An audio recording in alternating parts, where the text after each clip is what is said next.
के खालको आइमी होला यार तिमीले जस्तो देख्छौ त्यही खालको आइमे हो ए यार तेरी यार मान्छे यार सोच्न बाध्दैन भन त तिमी त मेरो बहिनी हो नि कताबाट बहिनी मेरो आमाले पाथ्यो तिमीलाई बहिनी भन्नलाई नौदाउनी फेरि अहिले हान्छु अनि बहिनी बहिनी बहिनी कहाँबाट बहिनी हो साथी हो ल पारे जस्तो गर दुनियाँलाई उल्लु बनाएर आयो यार दुनियाँलाई उल्लु बनाइरहेछ मैले तिमीलाई मन पराउँछु भन्ने कुरो थाहा छ नि तिमीलाई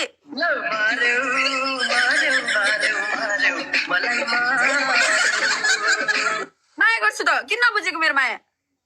जहिले एक्लै छोड्छ मलाई यार चाइनिज भएर चाइनिजलाई भयो मन पराउँथ्यो होला म नेपाली भएर चाइनिजको खतरा हुन्छ होला नेपालीको खतरा हुन्छ भने थाहाबाट होला चाइनिजको खतरा हुन्छ होला नेपालीको खतरा हुन्छ भनेर थाहा नभए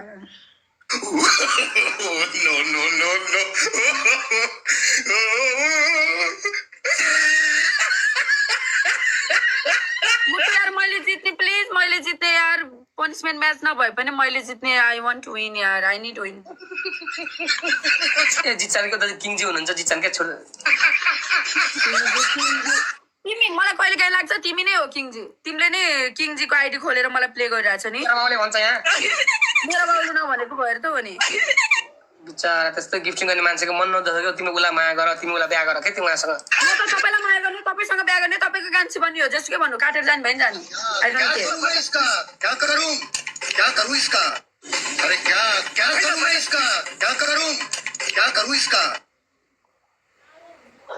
म त तपाईँसँग बिहा गर्ने हो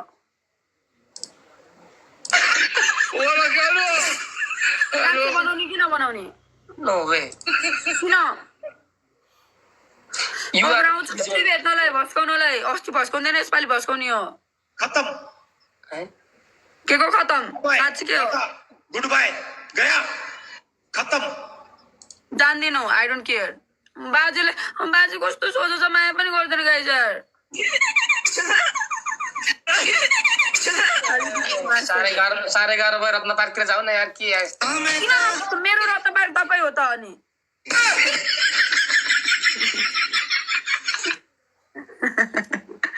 मुटु यस्तो नभनिस् न यार म हजुरसँग भेट्ने हो गाजा खारा हो क्या तिमी यार गाजा नै मैले तपाईँलाई खाएर आएको आज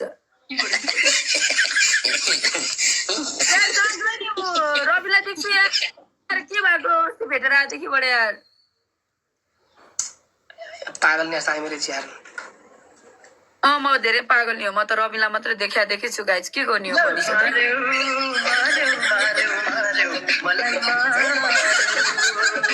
हेर यस्तो हो मेरो श्रीमती छ तिमी यस्तो बिचमा नहो के ओके कान्छीलाई दिदीलाई भनिस् न म कान्छी भन्छु भनेर कस्तो राम्रो हुन्छ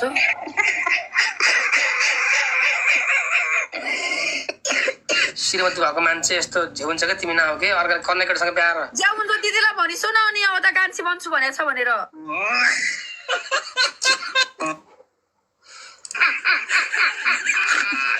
दिदीलाई भनिस् न प्लिज कुन दिन डिभोर्स हुन्छ तिमीले गर्दाखेरि यार म डिभोर्स हुन दिन्न मिलाउँछु यसरी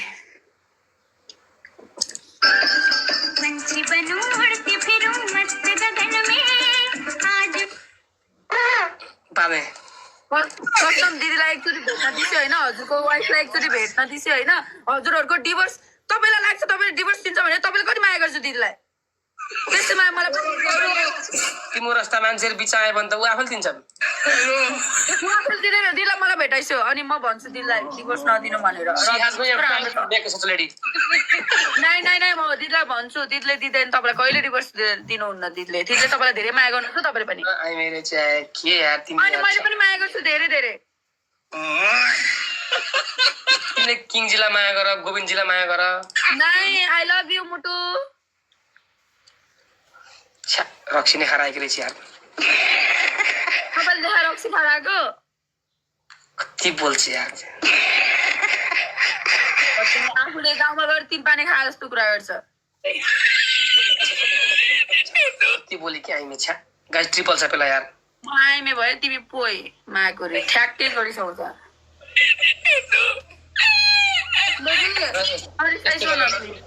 बेबी यो ओभर ओभर नाटक नगर कि यस्तो बेलामा श्रीमती गर्भवती चाहिँ श्रीमतीलाई टेन्सन हुन्छ बच्चा निराश हुन्छ के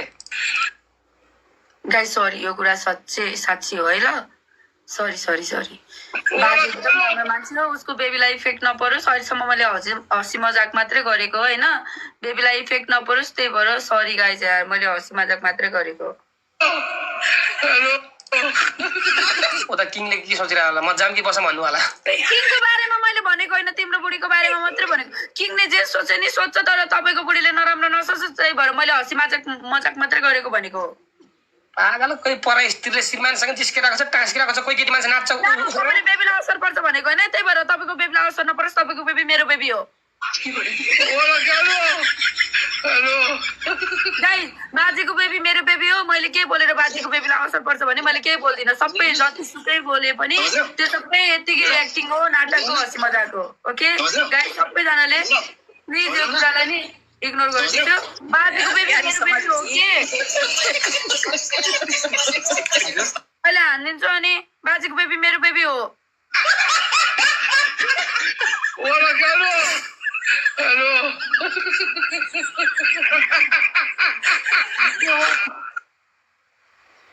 हजुरको बेबी पाउने बित्तिकै दिदीले बेबी पैदा गर्ने बित्तिकै मैले यहाँबाट कति बेबीको लागि सामान पठाइदिन्छु हजुरले के थाहा bye bye tata good bye गया झलुङ्गो सलुङ्गो सबै म पठाइदिन्छु हजुरले केही नकिनिस् है यी झलुङ्गीमा तिमी झुनेर तिमी म किन त्यो झलुङ्गेमा झुनेर पनि मेरो बेबीलाई राख्छु नि त अनि बेटी भए पनि बेटा भए पनि डाक्टरले भनेको बेटा खारे जे छोरा भयो भने झन् मेरो रबिन जस्तै जन्मिन्छ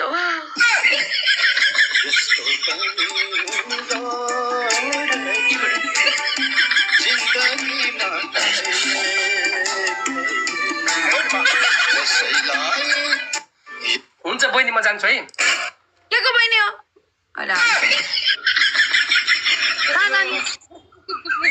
मेरो टाइम हुन लाग्यो के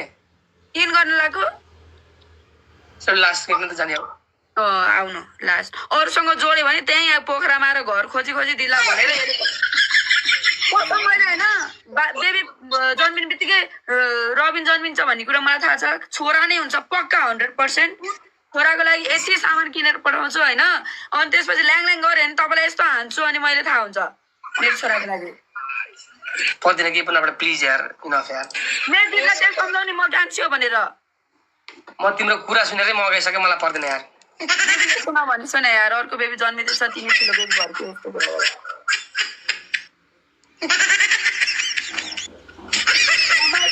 ढोकिदिया तिम्रो बेबीलाई मैले सपिङ गरिदिया चाँडै पोखरा भेटिदिया मलाई मेरो फ्यामिली बचाउनु छ यार सबैजनाले दुआ गर्नु कि रबिनको र हाम्रो रबिनजीको र अनि हाम्रो दिदीको जोडी हमेसा सलामत रहोस् भनेर I want to save my family yes म कहिले रबिनको फ्यामिलीको बिचमा आउँदिनँ तर I love him always but I don't love you सबैलाई थाहा छ मुटु तपाईँले भन्नै पर्दैन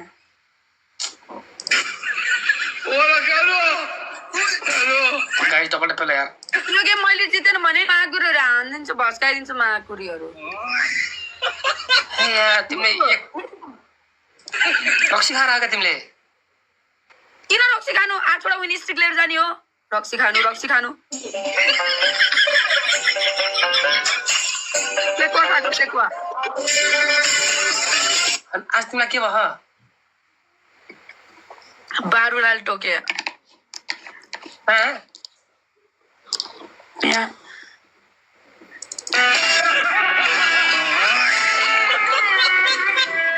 तिमी कहिले जानु दुबई तिमी जाऊ कि यार छिटो यार म जाँदिनँ कसम म यो चोटि तपाईँलाई अर्को चोटि नभेटी जाँदिनँ मैले भस्काउने पाएको छैन कसरी जाने गाइस सबैजनाले नमस्कार क्या करूं इसका अरे क्या करूं मैं इसका क्या करूं इसका अरे क्या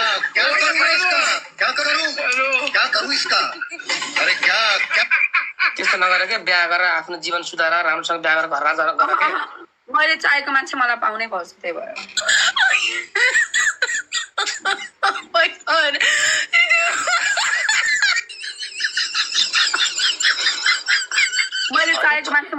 छैन कसरी बाहिर जाने म बस्छु जबसम्म पाउँदिनँ पाएपछि रत्न पार्कमा छ नि त जाने नि रत्न पार्कमा यहाँ। रत्नबागमा त जति भने नि पाउँछ नि रत्नबाग भनेको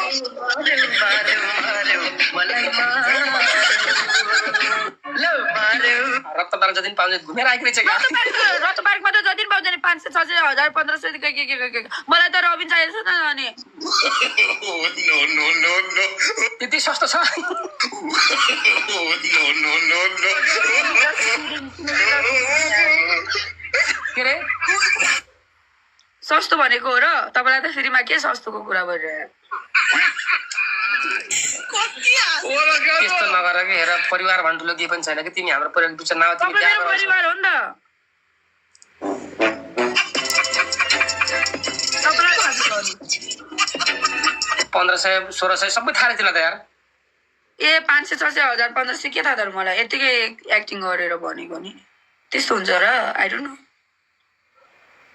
यतिकै भनेको जस्ट इमेजिनेसन गरेर काठमाडौँ नगएको नि 1 वर्ष भयो यार।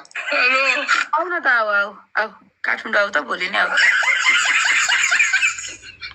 आऊ न म छु काठमाडौँमा यहाँ। तिमीलाई देखेर म जिन्दगीमा जान्न म त काठमाडौँमा अब। हेर न गाइस मलाई देखेर काठमाडौँ आउँदिन भनिसकेको छ पारे नै भैँसी पाराको काठमाडौँ आऊ न मुटु कसम म सब ठाउँ घुमाइदिन्छु कहाँ क्लब यता क्लब सलब अहिलेसम्म क्लब गएको छ नि म जाँदा पनि जान्न यस्ता कुरामा डोरी नाच्न जाने जान्न म कहिले न दोरीमा इन्ट्रेस्ट छ न क्लबमा न रक्समा पार्कतिर घुम्न जाने काठमाडौँमा फेमस ठाउँ घुम्न जाने म जान्न प्लिज यार तिमी जाऊ म यार तिमी जाऊ देख्यो गायो तिमीलाई देखेर मलाई देखेर आएको कति नै खाइदेला जस्तो I fully fed up. Kathmandu आऊ घुमाइदिन्छु भन्दा चाहिँ काठमाडौँको धरा म त किङजिल नबन्नु भन्नु आएर के मलाई नबोल्नु भनेको धेरै नबोलाएर के कसले भनेको यतापट्टि 1 नम्बरको एमबिपी को होला यस्तो यता मैले त ब्लग गरेर बसेछु यता हेर ल मेरो टाइममा म सुतेँ बाई बाई। वेट है हेर्न दिस्यो के 3 मिनट बाँकी छ अझै गजब बेइज्जती। एक गेम अझै खेल्नु होइन म जान्छु प्लिज यार म जान्छु ल प्लिज यार तिमी बिहा गर तिमीसँग राम्रोसँग बिहा गर घर बनाऊ हेर त्यस्तो नगर के यस्तो अरूको बिचमा आउनुहुन्न छोरी मान्छेले अरू छोरी मान्छेको घर बनाइदिनु पर्छ बिगार्नु हुन्न। तपाईँसँग बिहा गर्ने म रिस नउठाउनु नि राति राति मसँग धेरै बोल्दाखेरि उहाँ किङजीले रिसाउनु भयो अरे के भयो त अर्काको फिलिङ माथि त्यसरी नखेला कि बिचरा कति गिफ्टिङ गर्नुमा के नि के त म तपाईँसँग बिहा गर्ने हो किङजी यता आएर फुल फाल्नु भयो उला बाघ हामीलाई फुल गजब बेइज्जती। पावर अफ वुमेन गाइस किङजीले यहाँ आएर फुल फाल्नु भयो उतापट्टि भए बाघ एउटा गेम खेलौँ न त तपाईँको किङजीले कति पावर किन मलाई 12 बजे प्लिज म गएँ ल म गएँ बाई।